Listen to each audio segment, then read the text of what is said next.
that I think tends to be a barrier for many people to opening themselves to the idea that by looking out for their neighbors or anybody that they meet, they are still looking out for themselves.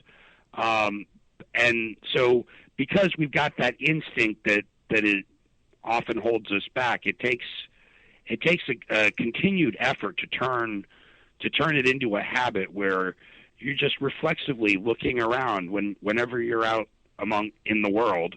You're just reflexively and habitually looking around for an opportunity to help somebody else. Right.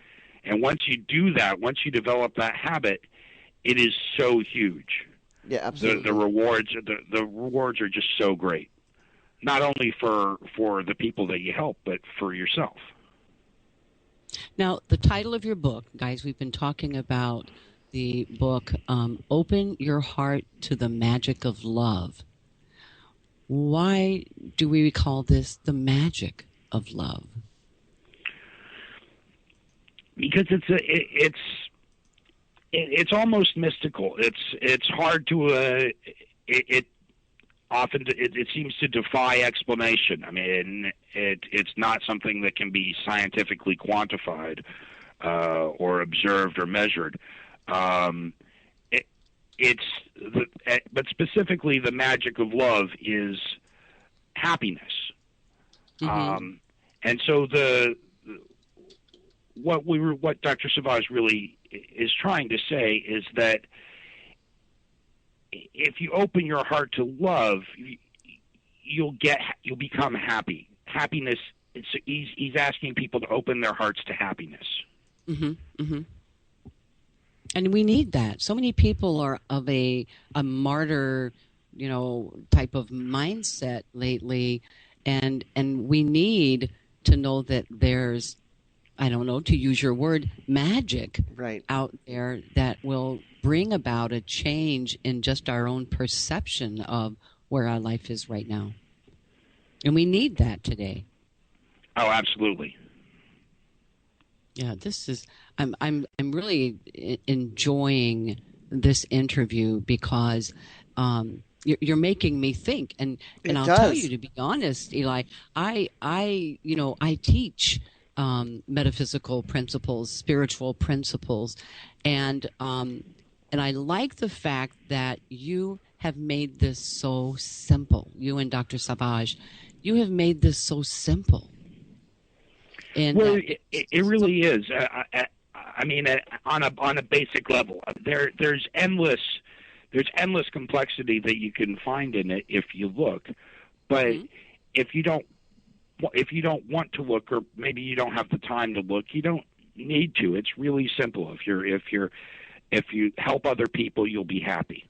It's just like the Dalai Lama said, if you want other people to be happy, practice compassion. If you want yourself to be happy, practice compassion. It's that simple. Right. And,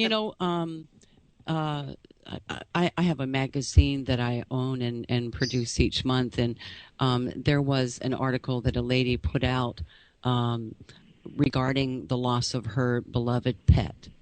And she had stated that the way she dealt with the mourning of this loss of her pet was to love and to give compassion to other pets who were in the hospital or having, medical issues. And she would go to this veterinarian hospital and volunteered her time to love and be there for these pets in the place of their mommies and daddies, And I thought that was amazing that in her own grief, she chose to give.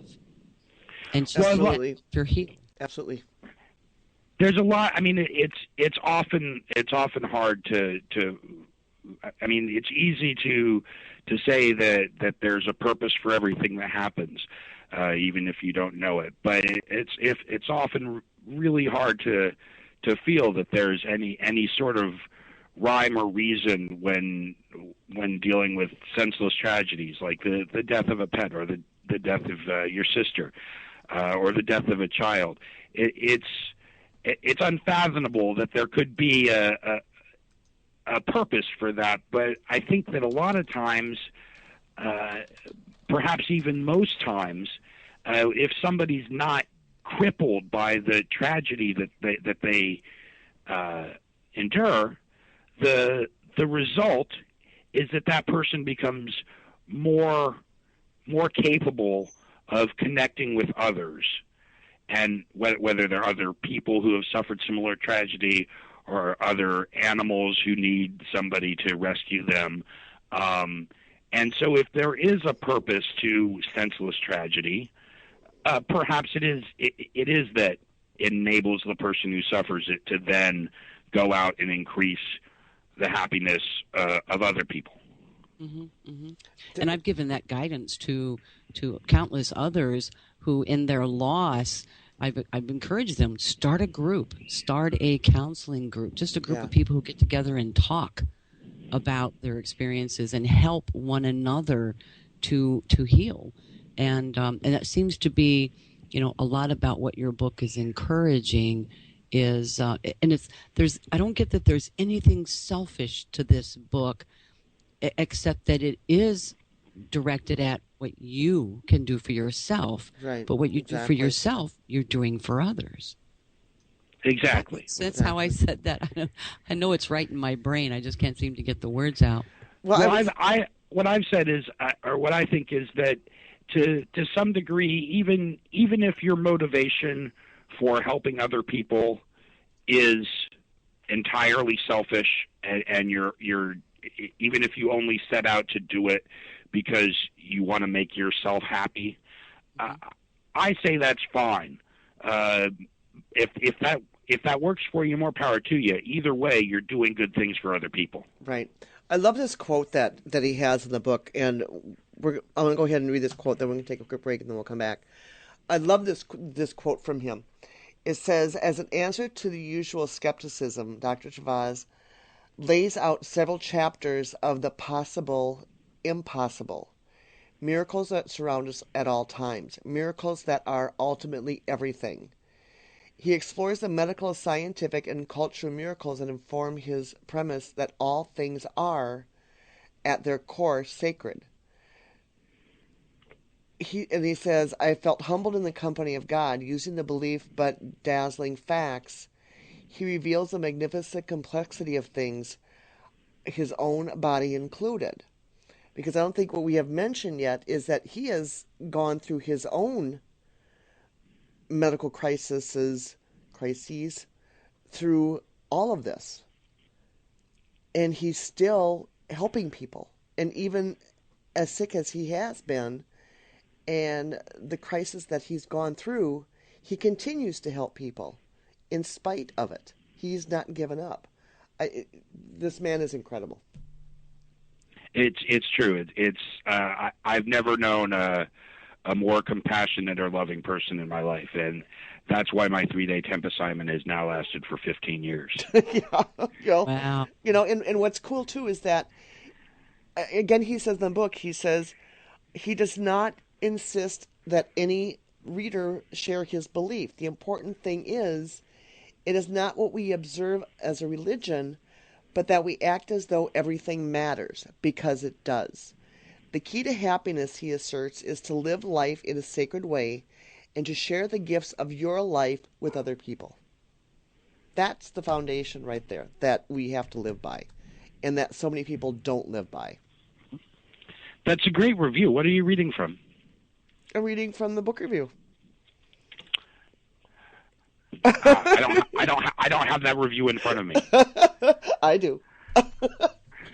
I do my research. But it's true. I mean, because this is what you have to live by. And to me, after reading the book and then and reading the different reviews, this to me is what is the synopsis of the whole book. Is that it doesn't matter what you believe, it just matters that everything matters. And people forget. Absolutely. And people forget that. And I think that's the other problem that often gets in the way of people finding happiness is a lapse of perspective, not seeing the forest for the trees. getting so caught up in the circumstances that that are immediately surrounding you that you forget that it's all impermanent, and this trouble that you're experiencing, whatever it is, it will pass. And the important thing is that you continue to treat other people and your world as though they matter, and it matters. Right. I mean, it's amazing to me, and when Mary Beth, my younger sister, was as sick as she was, up until the last time she was hospitalized, the final time she was hospitalized, we did not realize that she was still going to work. She couldn't physically drive to work, but she reported into work from her sickbed every single day. And this woman, in the last 6 months of her life, taught us more compassion and more understanding and to what this woman endured than she did in the whole 51 years she was alive. And I always say that it's the greatest gift to be able to witness and to experience something like this, because it really does put a perspective on it. And this book really does catapult me into a different thought pattern as to what she taught me. It confirmed even more of what she taught me. That it doesn't matter what position you are in life or what you're going through in life, you are still teaching somebody something. And people forget that. Dr. Savage inspires me every day. He suffers from Parkinson's, and every day I go and meet with him, and he is unfailingly optimistic, even when he's clearly struggling, and he's never wavers from his commitment that helping other people is the most important thing he can do in his life. Even now, when it's difficult for him to walk, sometimes it's difficult for him to stand up. He never loses sight of the fact that each day and each moment is a gift and an opportunity to make other people happy and increase the emotional welfare of the world.